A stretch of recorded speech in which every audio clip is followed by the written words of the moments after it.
শুভ সকাল, সুপ্রভাত, জয়গুরু বন্ধুরা। আজকে বুধবার, তাই ঠাকুর ঘর থেকেই শুরু করছি। কেন, ঠাকুর ঘরে অনেক কাজ থেকে, ঠাকুরের বাসন মাজা, ঠাকুরদের স্নান করানো, সব জামা কাপড় ধোয়া করে এই ঠাকুর ঘর থেকে বেরিয়ে একটু ভিডিও করছি। কারণ আমার মেয়ে কিন্তু স্নান করে বসে গেছে কম্পিউটার একটু প্র্যাকটিস করতে। কারণ কলেজ এখনও খোলার নাম নেই, তাই ওকে বললাম স্নান করে বসে যা। এদিকে সকাল থেকে আকাশটা একদম মুখ ভার করে রয়েছে, যেন কত রাগ হয়েছে আমাদের উপরে। তা একটু কী রান্না করব সেই তোড়জোড় করে নিচ্ছি। ও যখন ওটা করছে কম্পিউটারটা প্র্যাকটিস, আমি এদিকে করছি। দেখো, নিম পাতাটা নিয়েছিলাম কিন্তু আর খাওয়া হয়নি আজকের বিশেষ আকর্ষণ ছিল কচু বাটা, যেটা কিনা বাঙালিদের খুব ফেভারিট। এদিকে টিফিনটাও করে নিলাম, রুটি আর আলু ভাজা। আর চলে এলাম তারপরে ওইগুলো রেডি করতে। কচুটা দেখো গ্রেটারে গ্রেট করে নিয়েছি, তারপরে তার যে দুধটা বার করে নিচ্ছি, বা যে মানে রসটা থাকে ওটা না ফেলে দিলে তো খুব গলা ধরবে। আর এদিকে ওটা প্রেশারে সিদ্ধ করে নিয়েছি। বাইন্ডিংয়ের জন্য দিচ্ছি ময়দা, আর দিলাম 2টো কাঁচা লঙ্কা, জিরের গুঁড়ো, ধনের গুঁড়ো, আর হলুদ, নুন সব দিয়ে একেবারে ভালো করে এটা মেখে নিলাম। আর লাস্টে একটু মনে হলো একটু নারকেল কোড়াটা দিলে বেশ ভালোই হবে, তাই একটু নারকেল কোড়াও দিয়ে দিলাম। তারপরে মশলা করব বলে হিংটা ভিজিয়ে রেখেছিলাম, টমেটো, কাঁচা লঙ্কা, আদা আর এলাচ একটু পেস্ট করে নিলাম। এদিকে ওর বাবা ধনেপাতা নিয়ে এসে ধনেপাতাটাও কেটে নিলাম। আর আজকে বলেছি যে তোদের কচু বাটার সঙ্গে গরম গরম ভাত খাওয়াবো, তাই রেডি টেডি করে একটু বিশ্রাম টিশ্রাম করে রান্নায় চলে এলাম। বড়াটা ভেজে নিলাম, কোপ্তাটা মশলাটাও রেডি করা ছিল, তার মধ্যে ধনের গুঁড়ো, জিরের গুঁড়ো দিয়ে দিলাম 1 চামচ করে, নুনটাও পরিমাণ মতন দিলাম, হলুদও দিলাম, দিয়ে বড়াগুলো ভেজে এদিকে ভাতও বসিয়ে দিয়েছি। ওর বাবাকে বললাম তুমি একটা বড়া খেয়ে বলবে কেমন হয়েছে, নুন টুন ঠিক আছে কিনা। বাবা স্নান করে বসেছিল, তাই বড়াটা খেয়ে বললো দারুণ হয়েছে, সব ঠিক আছে। তো আমিও ভেজে নিলাম, ভেজে নিয়ে জিরে ফোড়ন দিয়ে মশলা যেটা করা ছিল সেই মশলাটা দিয়ে দিলাম, দিয়ে দেখালাম দেখো কতগুলো বড়া হয়েছে। মানে গুনি না, অথচ বেশ অটোমেটিক সবার যেন 3-4টে করে হয়ে যায় সেরকমই। মশলাটা এবার কষিয়ে নিলাম, একটু আস্তে ধীরেই কষাচ্ছি, একটু কষানোর অপেক্ষা করলাম, করে পরিমাণ মতন দেখো জল দিয়ে দিচ্ছি। কারণ বড়াগুলো তো একটু সিদ্ধ হবে, আর একটু যেহেতু ভাত দিয়ে খাবো, তাই তাতে একটু ঝোলটাও যেন থাকে, সেই জন্য।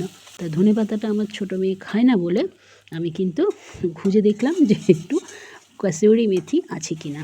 তা ঝোলটা যখন দিয়ে দেওয়ার পরে একটু যখন ফুটে উঠলো, তখন বড়াগুলো দিয়ে দিলাম। দিয়ে দেওয়ার পরে আর চিনি টিনি তোমরা দিতে পারো যারা, কিন্তু আমি স্কিপ করে গেছি, আমি ওই জন্য ঝালটা কম দিয়েছি। তাই বড়াটা যখন ফুটে উঠলো, একটু কাসুরি মেথি দিয়ে দিলাম। এদিকে ভাতও হয়ে গেছে, ভাতটাও নামিয়ে নিলাম, কারণ অপেক্ষা করছি। আজকে কিন্তু গরম গরম খাবো, কচু বাটার সাথে গরম ভাতটা কিন্তু দারুণ, মানে কোনো কথা হবে না। যারা খেয়েছে একমাত্র তারাই বলতে পারবে গরম ভাতে কচু বাটা। এইদিকে মেঘ করে এসছে বলে, মেঘটা করেই ছিল, 4 ফোঁটা বৃষ্টি একটু হয়ে গেল। এদিকে আমার রান্নাটাও হয়ে গেল। ছাদে গিয়ে তোমাদের দেখাচ্ছি যে কীরকম মেঘ করে আছে, যে এই মেঘে কতটা বৃষ্টি হতে পারে। পুরো ছাদটা দেখো, আমি ঘুরিয়ে দেখাচ্ছি, কি কালো মেঘ করে আছে, দেখেছো? তাই হাওয়াও দিচ্ছে, দেখো গাছের পাতাগুলো নড়ছে, বেশ ভালোই হাওয়া দিচ্ছে। আমি এদিকে কচুটা একটু, যেহেতু ভাত হয়ে গেছে, কচুটাও আমি পুরো বেটে নিচ্ছি। সে গ্রেটারে গ্রেট করা, একটু দুধ ফেলে নেওয়া কচুটা দিয়ে দিলাম, অল্প সর্ষে, এই যে নারকেল, আর 5খানা লঙ্কা দিলাম দেখো, দিয়ে এই যে নারকেল কোড়াটা দিয়ে সামান্য তেল। আর এদিকে আবার দেখাচ্ছি, দেখো মুষলধারে এক ফাঁকে বৃষ্টিটা হয়ে গেল। আমি এদিকে রেডি করছি, তার ফাঁকেই কিন্তু বৃষ্টিটা হয়ে যাচ্ছে। কারণ যেহেতু রান্নাঘরে জানলা দিয়ে আমি তোমাদের দেখাচ্ছি, তা রান্নাঘরেই আছি, তাই জন্য তোমাদের দেখাতে পাচ্ছি। সব সময় তো আবার ছাদে যাওয়া যায় না। আর আমার যেহেতু রান্নাঘরে জাল দেওয়া, যদি বিড়াল টিড়াল ঢোকে, যদিও বা ঢুকতে পারে না, কিন্তু দেওয়া সেফটির তো মানে অসুবিধা নেই, তাই তো তোমাদের দেখিয়ে নিলাম। একটু তেলও দিয়ে দিলাম, দেখো এখানে তেল দিয়ে একটু নুন দিয়ে ভালো করে পেস্ট করে নিলে না কচু বাটাটা। কিন্তু আমি কিন্তু এখানে মিষ্টি দিইনি, তোমরা মিষ্টি দিলে দিতে পারো। আর লাস্টে একটু ধনেপাতা এনেছিলো, ভাবলাম যে ধনেপাতাটা পেস্ট করে নিই, তাই সে একেবারে রেডি টেডি করে থালাও সাজিয়ে নিয়েছি। দিয়ে এবার গরম গরম ভাত দেখো বেড়ে নিচ্ছি। ওর বাবাকে একদম ধোয়া উঠছে, বাবাকে বেড়ে দিলাম, বাবাকে বেড়ে বাবাকে ডাকলাম, ওদেরও ডাকলাম, ওর বাবা দেখো খেয়ে কি বলে, দেখো ধোঁয়া উঠছে, দেখেছো? বলেছি আজকে ধোঁয়া ওঠা ভাতই তোদের খাবো। তাই ভাত একদম বেড়ে নেওয়ার পরে ওর বাবা খেতে বসেছে। খেতে বসে খাওয়ার পরে দেখো রিয়াকশানটা কীরকম, আগে তোমরাই দেখে বলবে। আজকে ভিডিওটা এই পর্যন্ত।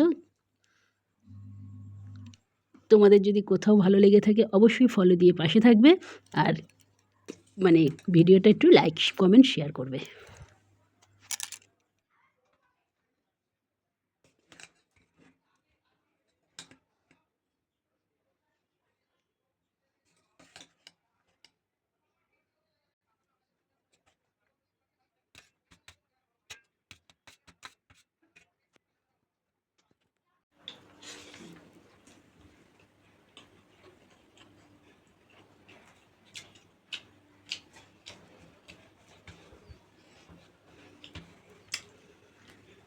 ভালো হয়েছে।